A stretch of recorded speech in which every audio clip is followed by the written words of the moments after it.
From New York, this is Democracy Now! We may have won the war tonight, but the battle is not over. We will continue to fight and speak out against those measures that attempt to silence our voices. They don't want you to know the truth on that bill. They don't want you to know how they don't want to see you at the polls. They don't want you to know that you have rights. Democratic lawmakers in Texas stage a dramatic walkout Sunday night to prevent Republicans from passing a sweeping voter suppression bill. We'll go to Texas to speak with a leading Democratic state lawmaker. Then we look at the severe undercounting of deaths of people of color by law enforcement. People of color are being killed at even greater numbers and higher rates than has been reported. We found 6,000 cases that are unknown, so we expect to find many more cases. And we go to Canada, where the bodies of 215 children have been found on the grounds of a former residential school where Indigenous children were sent after being forcibly separated from their families by the Canadian government. These poor children, they died alone and they died scared. And they're not the only ones that are hidden in graves all over Canada due to the Canadian government and the church's running of residential schools. And the same behavior that led to that is still going on now. Canada is still discriminating against First Nations children. All that and more coming up. Welcome to Democracy Now!, democracynow.org, the Quarantine Report. I'm Amy Goodman. In Texas, Democratic lawmakers staged a dramatic walkout Sunday night to prevent the Republican-controlled legislature from passing a sweeping bill to rewrite election laws in Texas. Critics say the bill will lead to mass voter suppression, especially of Black and Latinx voters, by eliminating drive-through and 24-hour voting, as well as ballot drop boxes. The Republican bill would also make it easier for elections to be overturned, even if there's no evidence of fraud. Just before the state's legislative session ended, Texas House Speaker Dade Phelan announced the bill had failed because there were no longer enough lawmakers present to reach a quorum. After headlines, we'll go to Texas for the latest. Peru's government has admitted its COVID-19 death toll is nearly triple the number previously reported. Peru's new official toll of 180,000 deaths makes it the country with the highest per capita COVID death rate in the world. Malaysia's entered a 2-week nationwide lockdown as cases surge in Southeast Asian countries that had successfully tamped down the spread of COVID-19. Vietnam's begun mass testing and will limit public gatherings after a surge that officials are blaming on a new, highly transmissible coronavirus variant. China's Guangdong province has ordered lockdowns after a sudden spike in cases. In Geneva, officials at the World Health Organization called Monday for a new international treaty on pandemic preparedness. WHO Emergencies Director Mike Ryan said that in the fight against emerging diseases, pathogens have the upper hand. They sicken and kill us and disrupt every aspect of our lives.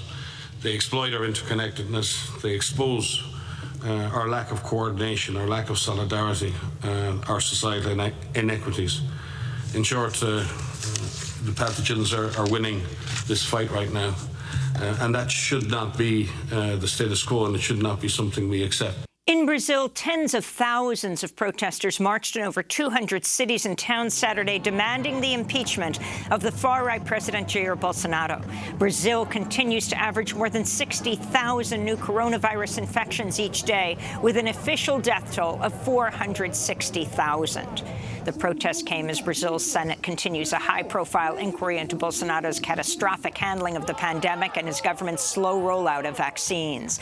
Joining Rio de Janeiro's protest was Monica Benicio, whose fiancé, Mariel Franco, was murdered in 2018 by hitmen with close ties to the Bolsonaro family. It's a duty to fight for democracy. This government is of no use to us. It doesn't serve the people, and its political project is to kill us.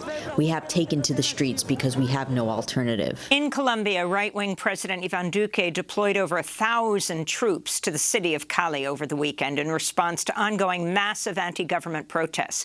Duque reportedly ordered some 7,000 soldiers to be sent to Cali and other regions in the coming days. On Friday, tens of thousands of people took to the streets across Colombia to mark 1 month since massive mobilizations began in late April, initially triggered by a now-withdrawn tax reform. Protests have continued against Duque's policies, skyrocketing poverty and police violence in Colombia. On Friday, at least 13 people were reported dead in the city of Cali alone. China's government is relaxing reproductive limits to allow married couples to have up to 3 children. It's the biggest change to China's population control laws since the lifting of the one-child policy in 2016. A recent census showed a rise in the proportion of elderly people in China as the birth rate continues to fall, triggering fears a shrinking labor force and aging population could damage China's economy. The Canadian government's facing pressure to declare a national day of mourning after the bodies of 215 children were found in British Columbia on the grounds of a school for Indigenous children who were forcibly separated from their families by the government. The bodies were discovered at the Kamloops Indian Residential School, which opened in 1890 and closed in the late 70s. The Catholic Church ran the school up until 1969. We'll have more on the story later in the broadcast. Israeli opposition parties are nearing agreement on a governing coalition that would bring an end to Benjamin Netanyahu's 12-year term as prime minister. On Sunday, his chief rival, Yair Lapid, said he would work to form a national unity government with ultra-nationalist leader Naftali Bennett. The news came as Netanyahu hosted Egypt's spy chief in Jerusalem for talks on cementing a May 21st ceasefire that capped Israel's 11-day assault on the Gaza Strip. The bombardment killed 256 Palestinians, including at least 66 children, and displaced more than 70,000 Gazans. Here in the United States, thousands gathered in Washington, D.C. on Saturday for the National March for Palestine. This is Amani Barakat of Al-Awda, the Palestine Right to Return coalition. Who among us today feels the liberation of Palestine is closer than ever? Do you think it's time for Israeli settler colonialism, ethnic cleansing, apartheid, military occupation, and Gaza's blockade to be dismantled? In Florida, at least 21 people were injured and 2 dead early Sunday when 3 gunmen opened fire on a concert venue in Miami-Dade County. Surveillance video shows the 3 hooded and masked suspects rushing out of a stolen SUV with assault rifles and handguns. They opened fire indiscriminately on the crowd, some of whom fired back at them before fleeing the scene just seconds later. Their SUV was found Monday submerged in a canal, and the suspects remain at large. According to the Gun Violence Archive, the U.S. saw over 200 mass shootings in the first 132 days of 2021. House Democrats are planning to convene a select committee to investigate the January 6th insurrection after Senate Republicans succeeded in stonewalling a bill that would have created a bipartisan commission to probe the Capitol assault. Just 6 Senate Republicans joined Democrats Friday in a Senate vote to break a Republican-led filibuster. That prompted some Senate Democrats to renew their calls to eliminate the filibuster. But other Democrats, including Joe Manchin and Kyrsten Sinema, remain opposed, while Majority Leader Chuck Schumer has not endorsed eliminating the filibuster. Meanwhile, ex-President Trump's former national security advisor, General Michael Flynn, called Sunday for a military coup d'etat to overthrow the U.S. government, similar to the February coup in Burma that killed hundreds of people. Flynn's a former Army general who was pardoned by Trump for lying to the FBI. He was speaking at a weekend conference in Dallas, convened by QAnon conspiracy theorists and other Trump supporters. Flynn fielded a question from an audience member who identified himself as a Marine. I want to know why what happened in Myanmar can't happen here. No reason. I mean, it should happen here. No reason. Right? That's right. Michael Flynn now denies he was endorsing a coup. He also said that President Trump won the election and the Electoral College vote. Arizona prison officials have revived a decades-old gas chamber and are planning to use hydrogen cyanide, the same deadly gas used by Nazis at Auschwitz and other extermination camps, to kill people on death row. That's according to documents obtained by The Guardian, which show Arizona's Department of Corrections spent over $2,000 buying ingredients for the gas. The department has also refurbished a gas chamber at a prison in the town of Florence that was built in 1949 and hadn't been used in over 2 decades. In Philadelphia, a black man who spent nearly 3 decades behind bars for a crime he says he did not commit was released from prison Friday after District Attorney Larry Krasner's office said he had not received a fair trial. Eric Riddick was convicted of murdering his childhood friend in 1992 and sentenced to life in prison based on the testimony of a single eyewitness who recanted the testimony in a 1999 affidavit. An investigation by a firearms expert in 2012 ruled out the possibility that Riddick could have been the shooter. Riddick won his release after agreeing to plead guilty to a lesser third-degree murder charge. Illinois state lawmakers have passed a bill barring officers from lying to children during police interrogations. The first-in-the-nation legislation prohibits the use of false promises of leniency and false claims about the existence of incriminating evidence when police are questioning people younger than 18. A lawsuit filed by an imprisoned anti-fascist activist alleges guards at the McCreary Federal Prison in Kentucky allowed white supremacist gang members to beat him in 2018. Eric King is currently serving a 10-year sentence for throwing Molotov cocktails at an empty building in Kansas City, Missouri in 2014 amidst Black Lives Matter protests. King says he's been targeted by over 40 correctional officers across multiple facilities throughout his imprisonment. He's been held in solitary confinement for over 1,000 days and now faces an additional 20 years to his sentence for allegedly assaulting a federal officer, which King says was in self-defense.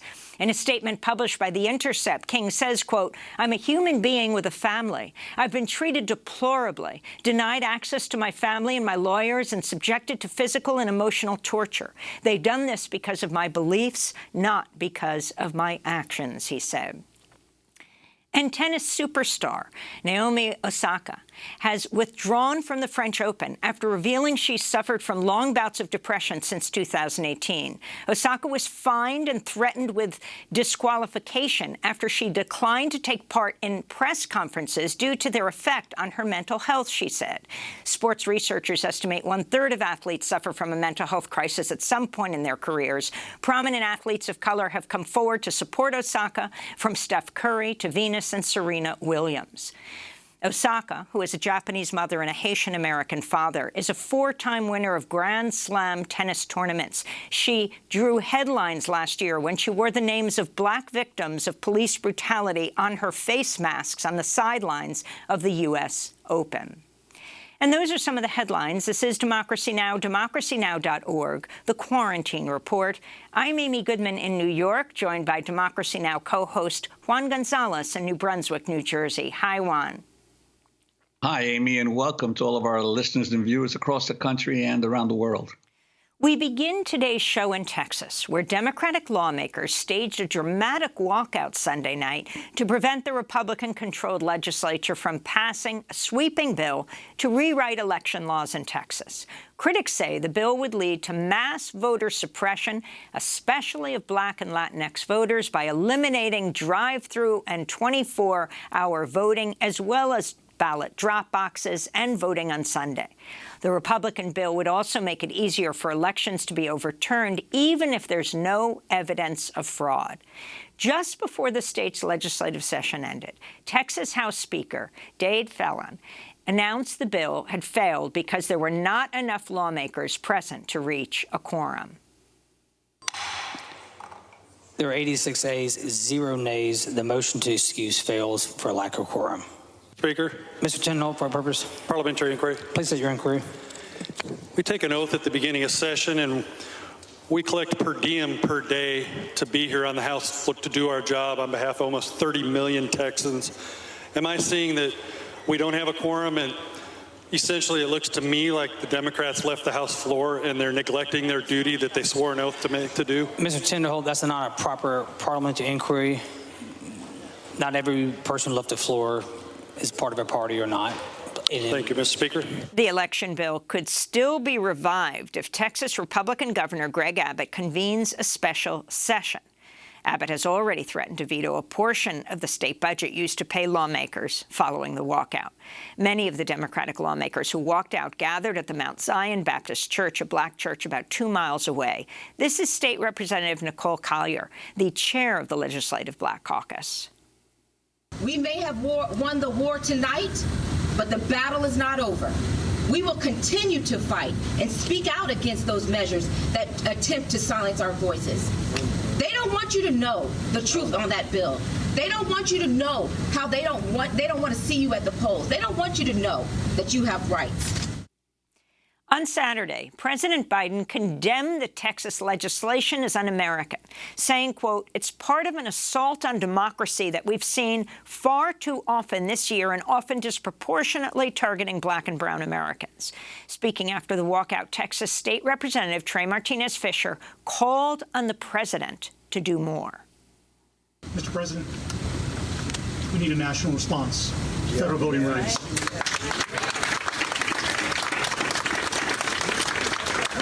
Because make no mistake, voting is fundamental.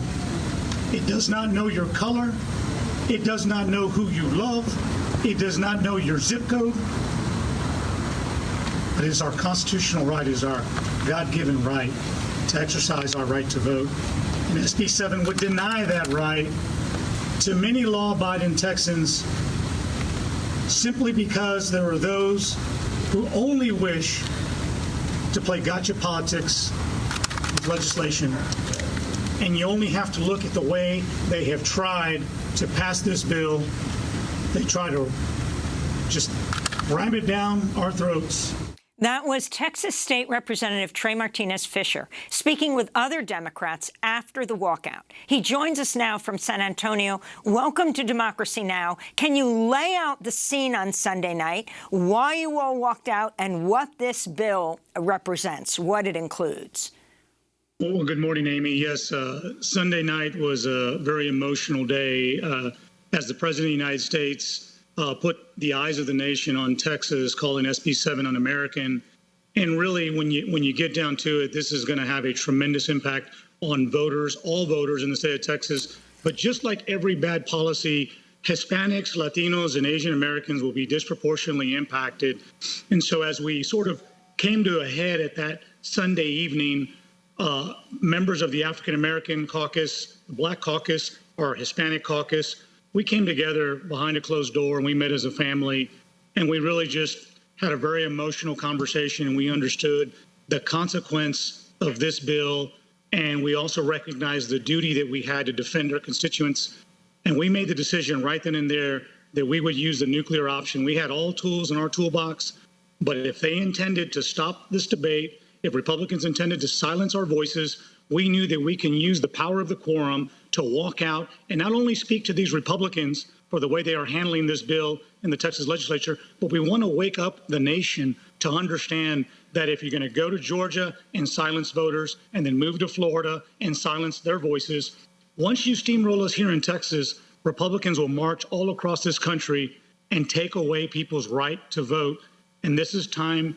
The time is now for a national response, and that's why we have humbly asked the President of the United States, we've asked our United States Congress, we need a For the People Act. We need a John Lewis Voting Rights Act. We need a national response, and we need it now. And Representative Martinez, I wanted to ask you, in terms of the demographic changes, for people across the country to understand the importance of Texas and expansion of voting rights there, the state currently is about 58% people of color, 40% Hispanic, 13% Black, 5% Asian. What would it mean for Texas to have full participation of all of its residents in voting? What would it mean at the national level in terms of politics? Well, Juan, it's a game changer. I mean, you just hit the nail on the head. I mean, we have the largest African-American population in the country, one of the largest Latino populations in the country. That's significant. You know, we always said that SB 7, this voter suppression bill, is a solution looking for a problem. There is a problem out there, Juan, and the problem is Texans are voting. The problem is we are voting, but we're not voting for Republicans. And so, you know, knowing what they know, they have made a decision to put a target on our backs, silence our voices, so that they can maintain that grip on power. I mean, it's ironic that we celebrated Memorial Day yesterday to honor soldiers who go defend freedom and democracy around the world. But yet when those soldiers come home to Texas, they cannot go to their church, participate in their faith, and then leave to go vote, because Senate Bill 7 would eliminate the Souls to the Polls program by limiting the time you could vote on a Sunday, and that's a shame. And isn't Texas also the state that gave birth to the Southwest Voter Registration Project? Willie Velasquez, who was the prime voting rights advocate of the Mexican-American community. And could you talk about that legacy, that Texas has more Hispanic officials, elected officials, than any other state in the country? Listen, you're warming my heart this morning. I mean, Willie Velasquez, I live in the same neighborhood that he lived in. Matt Garcia, Congressman Henry B. Gonzalez. I mean, San Antonio has always had a birthplace for civil rights and social justice, and we've worked in partnership with African Americans and to have a strong and proud minority voice. And really, it's really those teachings that brought us in a room with senior Democrats. And so I convened what we called the Black and Brown Summit, along with State Representative Sempronia Thompson, who is, the longest serving member Democrat in the House. We call her the mother of the House, as well as Representative Yvonne Davis, an African American from Dallas. And we came together as senior members to say, you know what, this is the Rubicon that we need to cross, and we need to have a family discussion to live up to the legacy of the people who were there before us to stand up and do what's right for our constituents. Representative Trey Martinez-Fisher, can you talk about Greg Abbott saying he's calling for a special session? He didn't even do that during the massive storm with the total electricity, failure. But he's going to do that for this. And what does this have to do with the election for governor in 2022? Well, the campaign season's already, it's already began here in Texas. And I think this is, part of the script, part of the narrative. The governor threatening a special session, you're right, did not call a single special session for COVID and the response to COVID. Of the 10 largest mass shootings in the country, 4 of them were in Texas. The governor didn't bring us back to deal with that. And then you're talking about Hurricane Harvey. You're talking about Winter Storm Uri that gave 4.5 million people no electricity in their homes, 15 million people without water. And yet he wants to bring us back to play politics. That's his prerogative. That tells me that he sees something in the polls that makes him a little nervous with his Republican base. But you're not going to play politics on the backs of Hispanics and African Americans. We will do everything in our power to stand up for our right to vote and to stand up for our constituents. At the same time that you had your walkout on Sunday, this weekend was the QAnon conference in Dallas, where former General Michael Flynn spoke and said there should be a military coup, though he denies that now, but it's on tape, and also said Trump won the election and the Electoral College vote. This is the atmosphere in Texas right now. And what are you going to do if there is a special session? What are Democrats going to do? Well, the same rules we have in the regular session apply in the special session, a quorum being one of them. We have been behind the closed door for 140 days. We are a citizen legislature, so people have jobs, people have families. And so, when you time that session, you better hope that you're going to have full attendance, because if you don't have a quorum, you can't meet. And then number two, there are lots of items on the table when it comes to how we engage in debate, how we use the use of parliamentary procedure. SB 7 is an ugly voting rights bill. It had a counterpart in the House, in House Bill 6. Texas Democrats were able to take the sharp edges off of House Bill 6 and to push forward a policy that wouldn't put people in jail, and it wouldn't suppress the vote as severely as Senate Bill 7. I hope cooler heads prevail and that we can get in a room and talk. But if people don't want to talk, we're prepared to fight. And I hope you'll maintain a close eye on the deliberations once we go back to special session. And Representative, I wanted to ask you about another issue. In recent news from Texas, Governor Greg Abbott is expected to sign a recently passed bill which would allow Texans to carry handguns openly in public without a permit. You talk about that? Yeah, I guess it's going back to the days of the Wild West. There is just this notion that it's impossible to get a license to carry a concealed weapon. This is just part of the same culture politics that Republicans want to come to session. They don't want to deal with the winter storm. They don't want to deal with the fact that we have the highest uninsured population in the country. They don't want to govern responsibly, but they want to come up and talk about how to suppress the vote, how to promote anti-abortion legislation, and they also want to talk about how you can just carry your gun just about anywhere. And so listen, this is what we call part of the silly season of politics. Nobody is against responsible gun ownership. But the fact that the law enforcement community in the state of Texas was unanimous about we cannot have people walking around the streets with weapons and limiting our right to ask questions, is just another sign of what Republicans want to concentrate on, which is, nothing that average Texans care about. And finally, you're calling on Biden to do more. You've got this issue of eliminating the filibuster. Manchin and Sinema, next door to you in Arizona, Senator Sinema, saying they don't want it eliminated. This would also mean a protection of voting all over the country. Your final comment.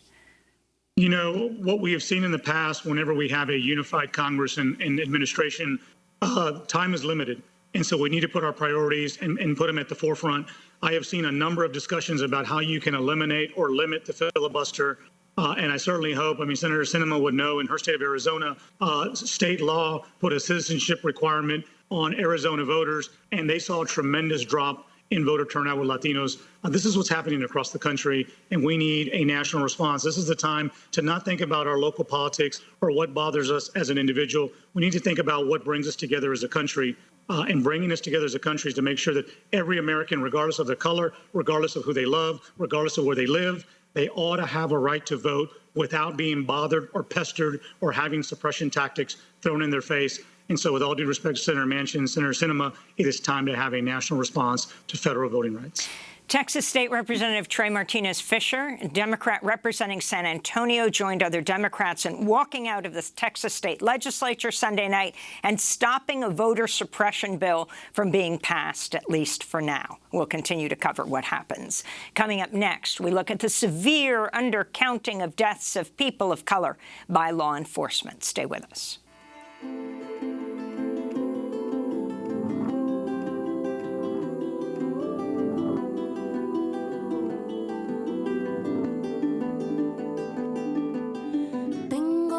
Caras posibles, tú me las quitas todas. Tengo una risa con alas que vuela si estamos a solas.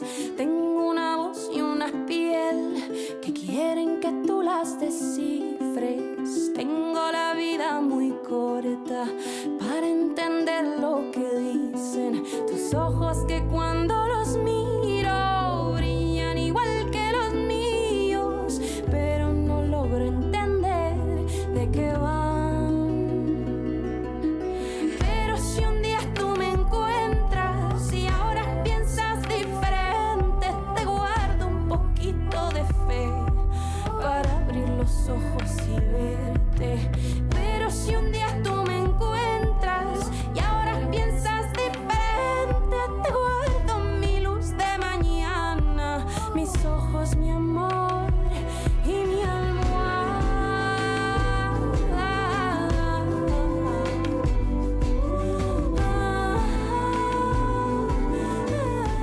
I Keep You by Silvana Estrada. This is Democracy Now!, DemocracyNow.org, The Quarantine Report. I'm Amy Goodman with Juan Gonzalez. A major new report on police killings suggests far more people of color have been killed by police than previously known. The report by the Raza Database Project and Unidos US found at least 2,600 Latinos were killed by the police since 2014. A figure 24% higher than previous counts. Overall, researchers documented the deaths of over 32,000 people who've been killed by police since 2000. People of color accounted for 60% of the deaths, despite making up roughly just 40% of the population. We're joined right now by Roberto Rodriguez, the director of the Raza Database Project, a network of some 50 researchers, scholars, journalists, activists, and family members of victims killed by law enforcement.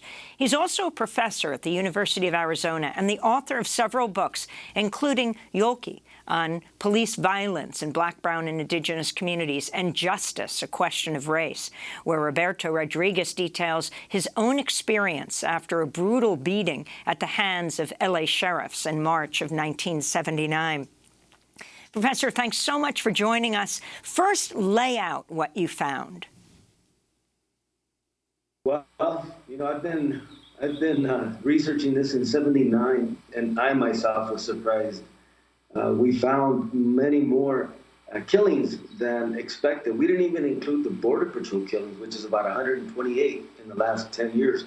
We'll include that in the final report. But what we found is that there is no systematic effort to count, to collect this data. The FBI is supposed to, but they don't. It's up to the media and independent researchers. It's very difficult. But regardless, again, we combined about 5 different databases and found those 32,000 plus. You know, I'm going from memory. I think the Black community suffers from about over 6,600 killings since 2000. The Latino or the brown population is about 5,700. The Asian community about 3,000, and the Native community over 500. Proportionately, the Native community actually is the highest. But something that's very important to note, it's not really the percentages that's the most important here, it's the number. Because, in other words, what if we were killed at the 40% rate instead of 60? Believe me, it would not be acceptable, because we're still talking those same numbers. It's through the roof. And I think one of the other important things, aside from what we found, is that there were 6,000 cases of unidentified, unknown. And much of it often is when the police say no information available, and they do not release it like the same day, the next week, sometimes a few weeks later, sometimes a few months later, other times never. That complicates our research, and that's why we're gonna, in between now and the release of the final report, which will be at the end of the summer, we're gonna track down those 6,000 cases as best as we can. The thing to remember, it's not gonna be the most accurate thing in the world, but it's gonna be more accurate than what exists now. That's why I emphasize, this shouldn't be up to us. This should be the government that requires every law enforcement agency to report. They don't, they never have. I think that's the most poignant aspect of this. It's like, everything's normalized. It's taken for granted. In Europe, more Latinos are killed in this country than all of Europe combined. More African Americans are killed than all of Europe combined. That's unacceptable, completely. And Roberto, I wanted to ask you, looking at these figures, which are really astounding, it seems that on average, every day in America, at least one Latino and one African American is killed in either in the custody of police or through shootings. Could you talk about your decision to include those deaths in custody as well? Yeah. Well, I mean, I think it answers itself. If they're under, it's like Sandra Bland, for example. In other words, she was under custody of officers. So if somebody's in a jail or in the police car, we have cases where somebody shoots themselves when they're handcuffed in the back of the car, and they shoot themselves in the front. I mean, in other words, and they claim that's a suicide. No, so we have to claim any death where the responsibility lies with the officers. There's even cases we did not include, and we're going to. We have to. All the people that die along the border, they're not there. They don't die accidentally. We have the documentation where the government says they drove people or they drive people into the desert so they can die. And that way it'll discourage people from coming through. How do you not include that?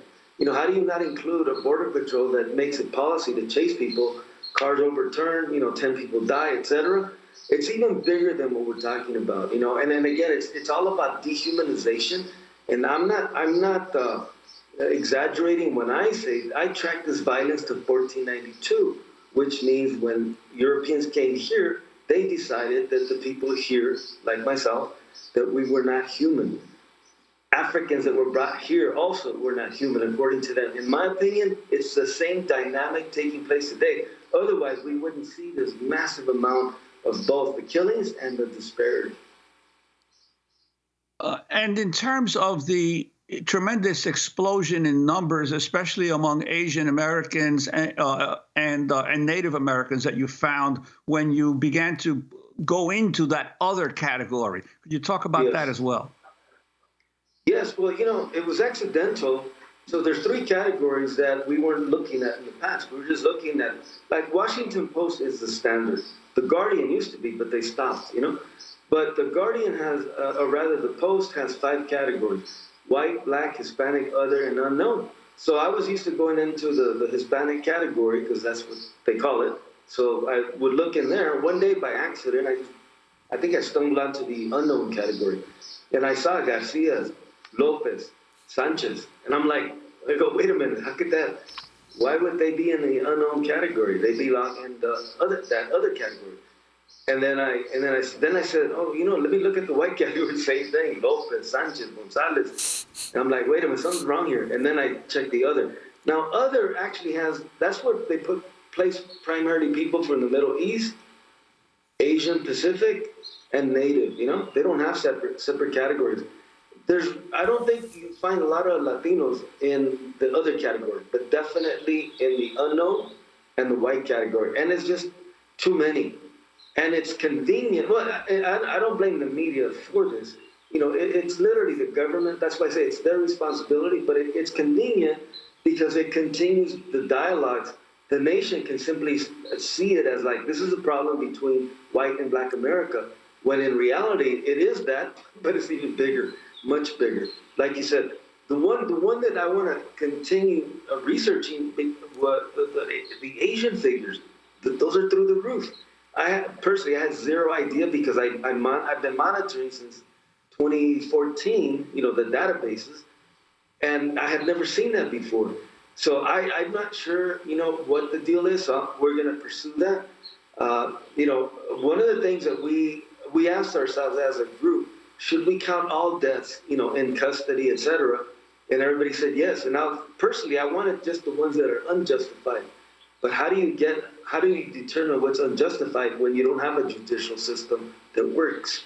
It's like I would say 99.9% impunity, both in the killings that we examine and also the Border Patrol. You can count in one hand with a finger or two to spare of police officers that are doing hard time, say 30, 40, 50 years to life. I doubt there's even 5. Personally, I think that's the actual solution. Until you see that, you're not going to see anything. No reform is going to fix anything because all the cop has to say is, I feared for my life, and that absolves everything. I also wanted to bring into this conversation, Roberto Rodriguez, Marissa Barrera. She became an advocate against police violence after police in Woodland, California, killed her brother Michael in 2017. She's the founder of the nonprofit Voices of Strength, which works with the families of other victims killed by police. She's joining us from Sacramento, California. Marissa, welcome to Democracy Now! So sorry to hear about your brother, Michael Barrera. Tell us what happened to him in 2017. Hello, and thank you for having me this morning. In 2017, my brother, he was murdered by police in our hometown.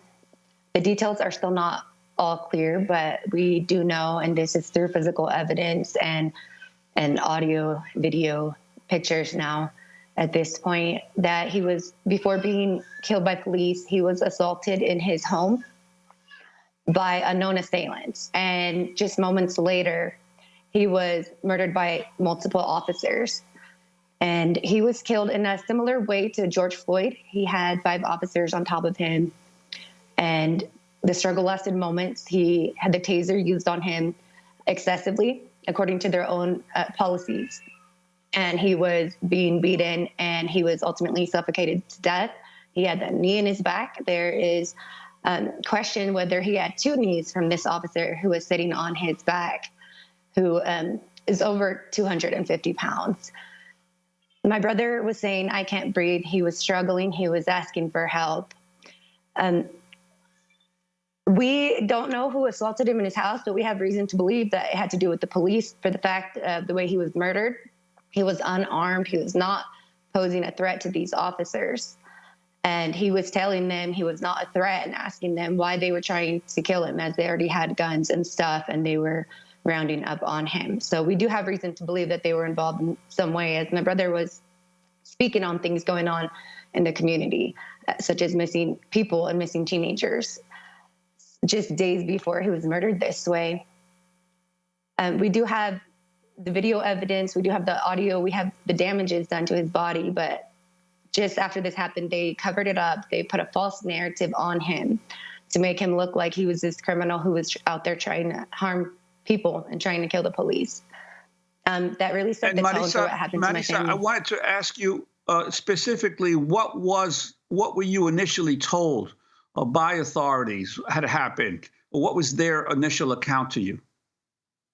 So I do want to say we were not informed by the police of my brother's murder. We found out by an acquaintance in town who was at the hospital.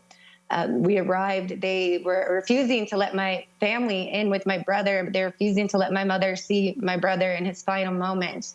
He was already deceased, but he was 2 doors down from us, and they had police blocking us. At that point, they just told us that he was found dead in somebody's yard.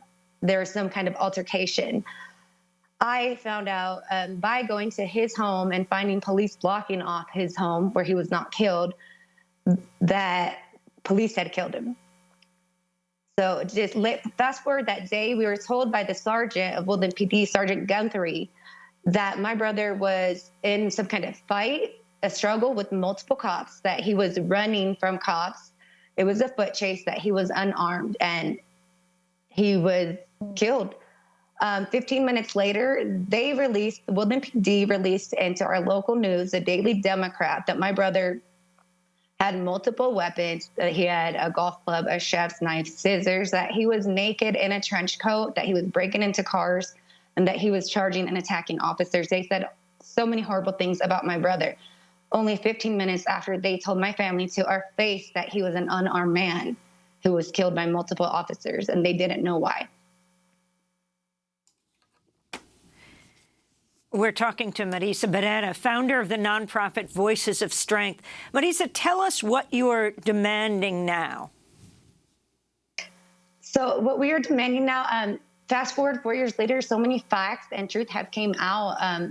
All that I shared with the first narrative was not true. My brother was dressed. He was assaulted in his home before cops, and he did not assault them. And I've seen the video. I've heard the audio.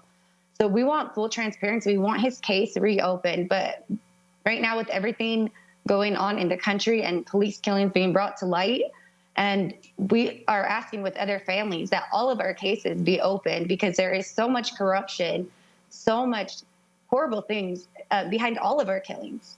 So that is why I work with the other families as well, because it's happening to all of us. How bad my brother's story is, which I just shared a piece of it, it's horrible. But all the other families that I work with, they have similar stories, just as bad. Just we have our own just unique twist to it, but ultimately we go through the same things. And I'd like to bring Roberto Rodriguez back into the conversation. Roberto, yes. This whole issue of reform, there's been all this talk now in the past year since the death of George Floyd about ways to reform or even defund the police. You have a long history in dealing with police abuse. What is your sense of where these calls for reform or transformation of policing are going to go? Yeah, I'm in full support of all of that. The problem, what I'm saying is that if an officer simply says they were in fear for their life, none of those reforms are going to help. You know? But that doesn't mean you stop. Everything that you can do is kind of like body cameras. That was not happening before. You know, accountability project, etc. All that stuff has. I mean, there's a number of things that have happened, a number of reforms, and they're all good. I personally, I mentioned a second ago, 30, 40, 50 years to life. That's the only thing that's going to stop this. However, one of the things that we're doing as part of the project is looking at going to the International Criminal Court at the UN and the OAS version also. We've gone to the UN before, you know, the Convention on Racism. We know they're racist. It's not enough. It's got to go to the criminal level where they hunt down Nazis 70 years after the fact. Marisa just mentioned families. You know, all killings have no statute of limitation. That's why you're able to hunt down people. You know, and what Marisa said is accurate. Every single family has a story, and they're powerful, and they have to live and relive, you know, and it's inhumane, you know. So I personally think that anybody that comes up with a reform and can pass one, great, you know. But we can't stop there. We have to continue, transparency, access to videos, everything. When the cameras started happening, people said, oh, it's going to be over now. But all the killings that we're talking about, how many prosecutions? I had to watch probably over 1,000 videos to do my book, the Yorkie book. And I can tell you, it doesn't really matter. You can see it, and then they'll say, you didn't see what happened before. Or they'll say, oh, you didn't see what happened afterwards. There's a man out of Bakersfield, Francisco Serna, who was killed. They thought he had a weapon, and they found a crucifix on him. Francisco Serna. There was a Daniel Covarrubias out of the state of Washington who was killed carrying a cell phone. You know who he was? The great-grandson of Chief Joseph. That cell phone, right? That, to me, that's the scariest thing, even scarier than a crucifix. You know why? Because everyone has a cell phone. So if they want to claim that I saw a shiny object, and they're going to find a cell phone on pretty much everybody, the problem is not police by themselves. It's the judicial system, and it's the politicians that are cowardly, that will not step forward. It's our society as a whole. I don't have to tell you, you cover this every single day. We live in a society, based on those that have and those that don't, So basically I look at it like those that are considered human, those of us that are not considered human. And you're right. I'm sorry, go ahead. No, I just wanted to thank you very much for being with us and say that we want to have you back on when you have your final report. Roberto Rodriguez is the director of the Raza Database Project, which just published the preliminary report titled Deaths of People of Color by Law Enforcement Are Severely Undercounted. Roberto Rodriguez is a professor at the University of Arizona, author of several books, including Yoki, a warrior summoned from the spirit world, testimonials on violence, on police violence in Black, Brown, and Indigenous communities. Also the book Justice, A Question of Race, where Roberto Rodriguez details his own experience after a brutal beating at the hands of LA sheriffs in March of 1979.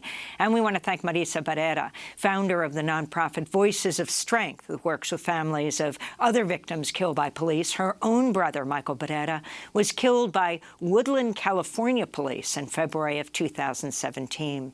Coming up, we go to Canada, where the bodies of 215 children have been found on the grounds of a former residential school where Indigenous children were sent after being forcibly separated from their families. Stay with us.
What Child Is This? By throat singer duo Pixelk. This is Democracy Now!, DemocracyNow.org, The Quarantine Report. I'm Amy Goodman with Juan Gonzalez. The Canadian government is facing pressure to declare a national day of mourning after the bodies of 215 children were found in British Columbia on the grounds of a school where Indigenous children were sent after being forcibly separated from their families by the Canadian government. The bodies were discovered at the Kamloops Indian Residential School, which opened in 1890 and closed in the late 1970s. The Catholic Church ran the school up until 1969. Over a span of a century, more than 150,000 Indigenous children were sent away from their families as part of an effort by the government and church to rid them of their native cultures and languages. In 2015, the Truth and Reconciliation Commission of Canada concluded that the residential schools were, quote, an integral part of conscious policy of cultural genocide against Canada's First Nations population. The Commission estimated 4,100 children died while attending residential schools across Canada. The Commission's findings prompted a new search for unmarked graves at residential schools. This is Chief Roseanne Casimir of the Tk'emlúps First Nation. Knowing that, children have went missing, their relations have went missing, that and never came home. There was always questions of where, and, there had to be more to the story than, they ran away or, what other reason that they may have, given. So I do know that with this here find, it's about bringing in, the advanced technology today to be able to, look beneath the surface of the soils and to, confirm some of the stories that were once told. We're joined now by Cindy Blackstock, Gitxsan activist for child welfare and executive director of the First Nations Child and Family Caring Society of Canada, also a professor at McGill University. She's joining us from Ottawa. We thank you so much for joining us, Professor Blackstock. Talk about this horrific finding. You know what we know is that First Nations, Métis and Inuit children were dying at prolific rates, often related to the federal government's underfunding of the schools in terms of health care and bad health practices like putting sick kids in with healthy kids, malnourishment, etc., and abuse and neglect. And the federal government knew about this in 1907, had the remedies to address it, and chose not to do it. And this is a history that we see replaying itself throughout the entire history of residential schools. These stories of children dying under these dreadful circumstances were repeated, and Canada continued to do nothing to help them. And so the important thing to know here is that these children are just some of the children who died in the schools. There are many others in unmarked graves across the country. And Professor Blackstock, could you talk about the role of the Canadian Prime Minister Trudeau at this time, and in terms of these revelations? Isn't the Canadian government still actively litigating against residential school survivors? Yeah, they are. Despite the Prime Minister accepting all of the Truth and Reconciliation Commission's calls to action back in 2015, his government is not only litigating against residential school survivors, the survivors from St. Anne's residential schools, where there was actually an electric chair. They would literally put children in an electric chair and shock them. And Canada is litigating against the survivors because it doesn't want to provide them proper justice and compensation. But it's also litigating against this generation of First Nations children. In 2016, we have a legal ruling that found that the government of Canada is racially discriminating against over 165,000 children by providing unequal federal services on reserves. And these are public services that children need. And that inequality, it was linked to the unnecessary family separations of thousands of children, in fact, in greater numbers than in residential schools, harms to children, and indeed, in some tragic cases, the deaths of children. And yet, Canada, we've had to have 19 procedural and non-compliance orders against this government to try and get them to a place to stop the discrimination. And we're going back to court in 2 more weeks. Professor, I wanted to ask you specifically at this place, describe this school so people have a sense. So often you learn a story and you learn about the whole world of what you believe happened to these hundreds of children. Yeah, one of the important things that your listeners may want to know is that our residential school system was actually based off of a model in Carlisle Industrial School in Pennsylvania. We sent one of our emissaries, John A. Macdonald, our first prime minister, did down there, and he modeled our residential schools after that. So it's important to know that these stories are probably going to unfold in the United States as well, with the tragic loss of life of Native Americans. This particular school is actually right in the middle of a city called Kamloops, which has a population of roughly about 125,000 people. The school sits in beside a river, and on one side of the river is a large settlement, and on the other side is the other half of the city. So people would have literally driven past this. And this school was set up in the 1870s and operated until the 1970s. And there are other schools across the country, 130 of them. And some of them were still operating as late as 1996. We don't know how why. is it possible? How is it possible for the burial sites to be hidden for so long from public knowledge? And could you talk about the role of the church in this and what you think the church needs to do to atone for these atrocities? Right. So what we have is really that these deaths would be hidden purposefully by the church and by the government of Canada. We know that when the chief medical health officer of the Indian Department raised the alarm about the unequal healthcare funding in 1907, resulting in the deaths of so many children, that the government of Canada actually cut all of his research funding to document the death rates, and they persecuted him. So we have a situation where the children would die sometimes of preventable disease, but in the cases of maltreatment and indeed murder, there was a real incentive for those who had done the harm to just bury the kids and not notify anyone. In fact, we have many stories where the other children in the school, if you can imagine, were forced to dig the graves of the children who had died from these various types of maltreatment. So it's going to be very important to determine the cause of death. In terms of the churches, the Catholic Church ran this. And we know around the world there has been a lot of scandals about sexual abuse done by priests and other members of the clergy.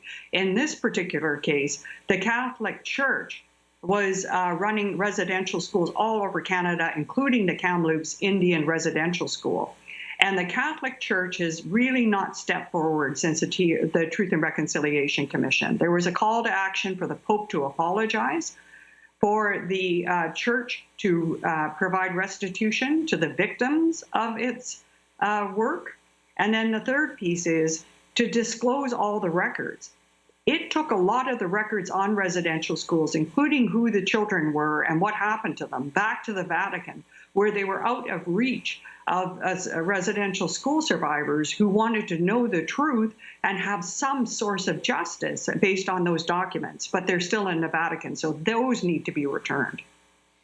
We're going to continue to follow this. Cindy Blackstock, Gixon activist for child welfare and executive director of the First Nations Child and Family Caring Society of Canada, also a professor at McGill University.